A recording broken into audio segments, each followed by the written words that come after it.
నమస్తే, welcome to NSTV news. ముందుగా ముఖ్యాంశాలు. నవీపేట మండలం నాగేశ్వర్ గ్రామంలో హనుమాన్ మందిరంలో ప్రతి శనివారం హనుమాన్ చాలీసా పారాయణం చేయబడును. ఈ రోజు సాయంత్రం హనుమాన్ చాలీసా పారాయణంలో పెహల్గాం ఉగ్రవాద దాడిలో అమరులైన వారి ఆత్మ శాంతించాలని, భారతదేశం పాకిస్తాన్పై జరుగుతున్న యుద్ధంలో వీర జవాన్లకు హనుమంతుని బలం అలాగే శ్రీరాముని ఆశీస్సులు ఉండాలని నాగేశ్వర్ గ్రామంలో చిన్నలు పెద్దలు అందరూ హనుమాన్ చాలీసా పారాయణంలో పాల్గొనడం జరిగింది.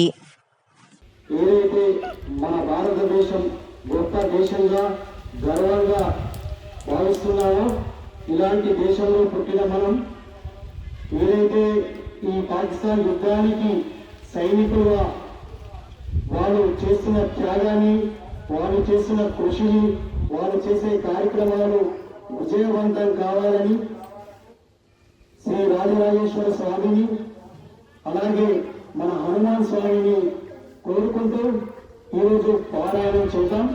ఈ పారాయణంతో ఆత్మ శాంతించాలని, ఉగ్రవాదుల దాడిలో మరణించిన వారికి, అలాగే మన జవానులు భారతదేశం గర్వించే విధంగా, ప్రపంచ దేశాల్లో కీర్తిగా ఊహించే విధంగా